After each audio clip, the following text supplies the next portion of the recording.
แต่ก่อนไรก็อาบน้ำหมอฮักกุ๊บ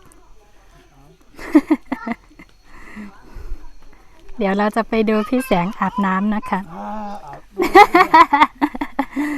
กัดต้วยตาน้ำในกาต้วยสูงก่อนท่าน้ำที่เราจะไปนะคะก็จะอยู่ตรงกระท่อมนะคะออค่ะตาน้ำมันเขาคาเทกัดต้วยในมีตีหิมเถงหน้านั่นเลยค่ะตอนนี้กำลังจะไปดูท่าน้ำนะคะ ว่ายังเหมือนเดิมไหมนะคะ ทั้งที่แล้วมากับพี่อันแน่กับน้องแป้งไม่แน่ใจ ว่ายังเหมือนเดิมไหมก็เลยจะพาทุกท่านไปดูอีกรอบหนึ่งค่ะ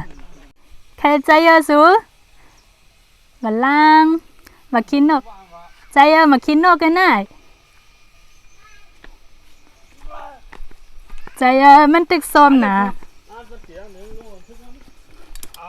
เน่มาคินนกว้าวนี่คือเชอร์รี่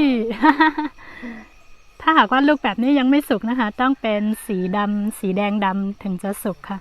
มาคิดนอกนะคะว่านั่นก็หนาว่ามันไปซุกหลีตั้งเนื้องอซุก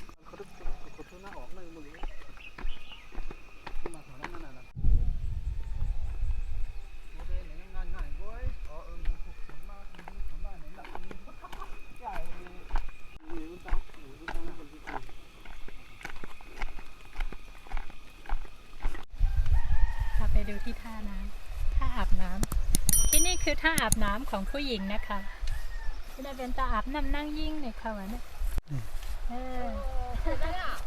มาเลยค่ะว่าป้าอ๋อ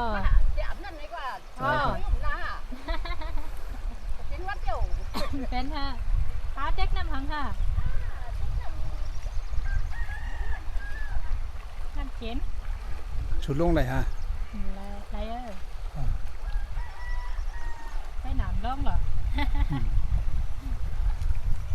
นี่ป้ากำลังตักน้ำกลับบ้านนะคะ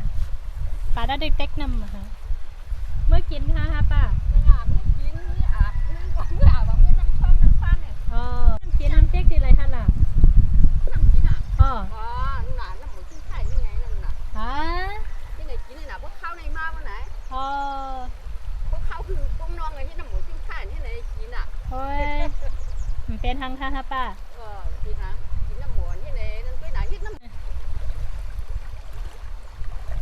เขากล้ามาเลยเนาะอ๋อใจเขาอ่ะก็ร้อยค่ะป้ามือถักเนื้อหนาอ๋อคันละร้อยค่ะ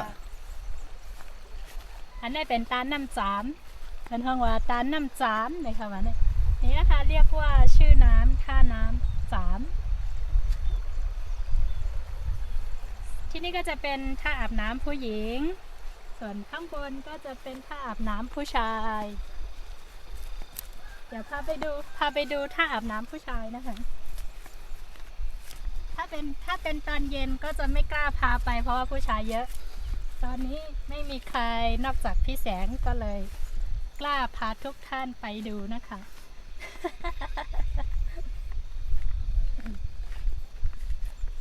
มาทางนี้ทีไรคิดถึงนานางทุกทีเลย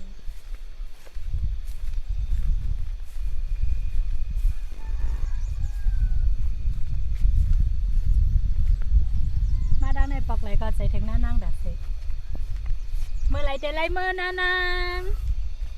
เมื่อไร เนี่ยเดี๋ยวเป็นตั้งหลอก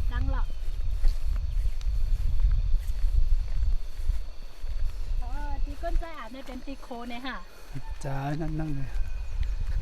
นั่งไหลบนอ่ะนั่น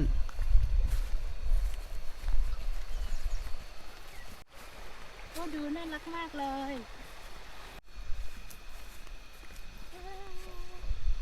ทางนี้รถบรรทุกก็จะใช้แบบนี้เหมือนที่บ้านนานางเลยนะคะเหมือนนานางค่ะเนาะนานางก็ติดใจเจ้าไหนหั่นน้ำล่อ ภาษาไทยใหญ่เรียกว่าล่อนี่นะคะแล้วก็จะมารอดูพี่แสงอาบน้ำนะคะแล้วก็น้ำจะลึกไหมเดี๋ยวเราไปดูกันค่ะ วันเดี๋ยวก็มาไปด้วยวีคำแสงอาบน้ำเลยค่ะวะนะก็ไปด้วยหวานน้ำจามแน่จ่องเต็นลึกเลยค่ะ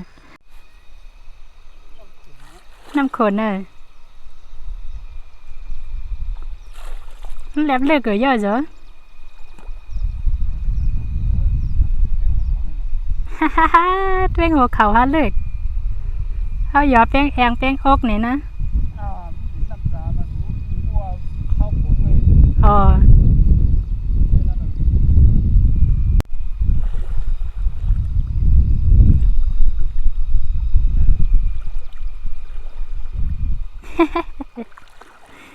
รอพี่แสงแช่น้ำ เขาบอกว่าอยากมาที่นี่ก็อยากมาแช่น้ำด้วยนะคะ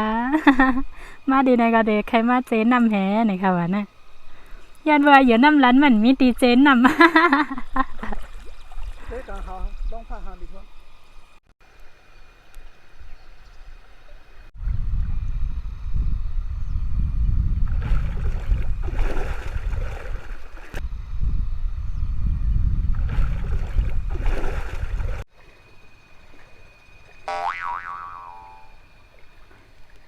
นำค่ะเนาะบ่ลึกค่ะเนาะแต่ก็แต่เป็นหัวเขา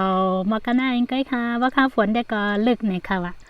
ค่ะน้ำนะคะ ก็จะไม่ลึกเท่าไหร่นะคะ ก็จะประมาณนี้ถ้าเป็นฤดูฝนนะคะ ก็จะลึกมากนะคะ ก็ลึกถึงขนาดข้ามไม่ได้เลยอะไรประมาณนี้ค่ะ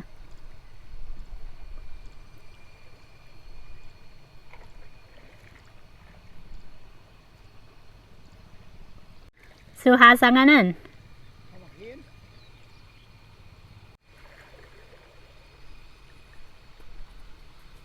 ว้าแขนเตะ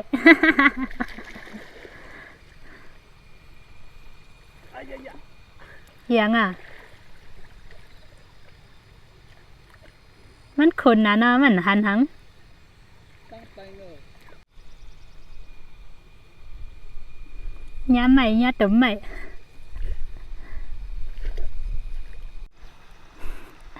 ตอนนี้ก็นั่งรอพี่แสงไปนะคะ ลูกปล่อยไว้ให้กับป้าที่อยู่ที่บ้านค่ะ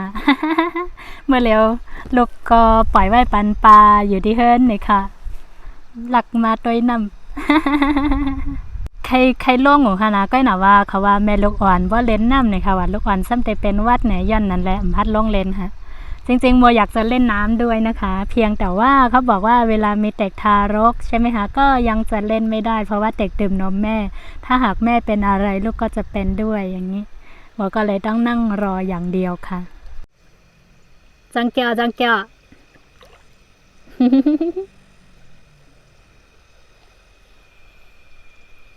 น อนในตัวกลางเขาทำนี่แหละ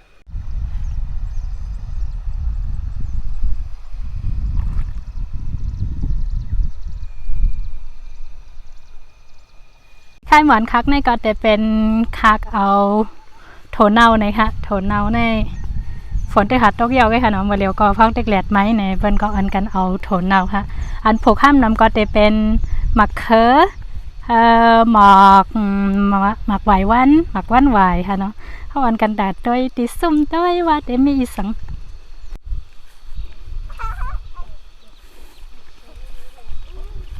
สองมาครบครบฮัลโหลมาเฮ็ดสังนายฮะ มาเฮ็ดหยังฮัลโหลไปยืมไงล่ะซื้อทางไหน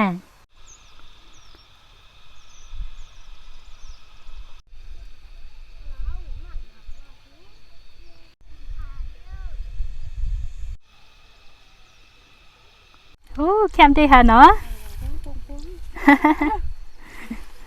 เดี๋ยวเมื่อขายค่ะค่ะโอ้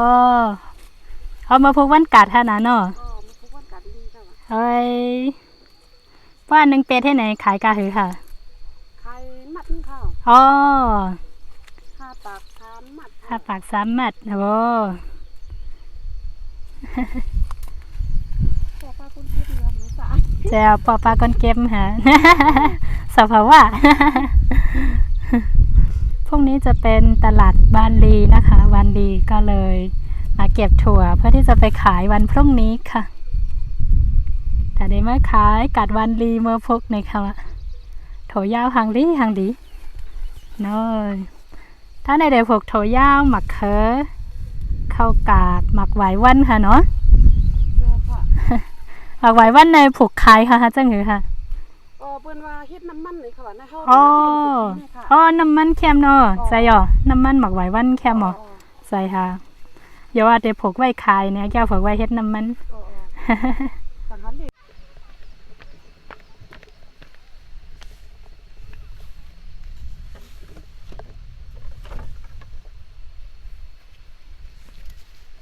เมื่อได้ไรโถยาวแหกัดกับป้อด้วยในสนนะคะว่าในกำเนิดหน้าเขาว่าลูกไหลมาลูกตีน้ำร้านมาลาดกับร้านมาเป็นพี่น้องกันแน่ๆเนี่ยว่าให้ก็ตอนมาโถ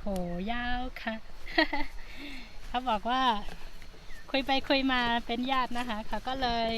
ให้ถั่วผักยาวมานะคะ เพื่อที่จะเอากลับไปทานที่บ้านค่ะ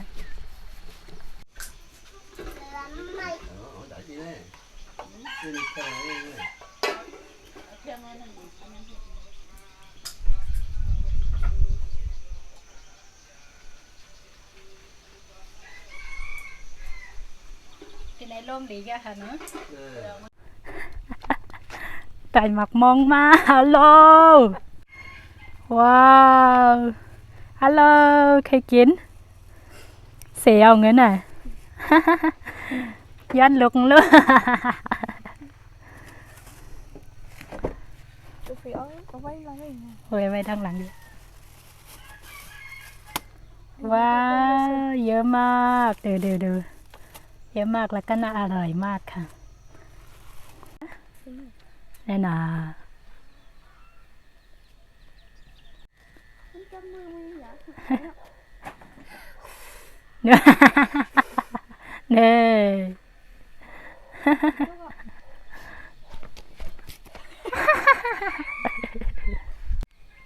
อร่อยมาก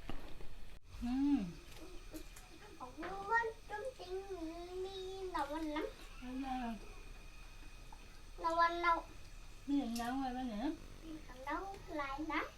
ใครกินก็ ชูย่อยเก็บของเบิ่ง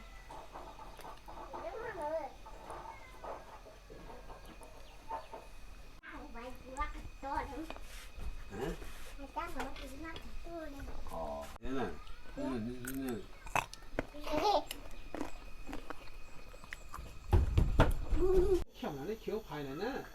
เกี่ยวด้วยอาจจะเขาเขียวภายข้างในนะอย่าเกี่ยงอย่าดิคื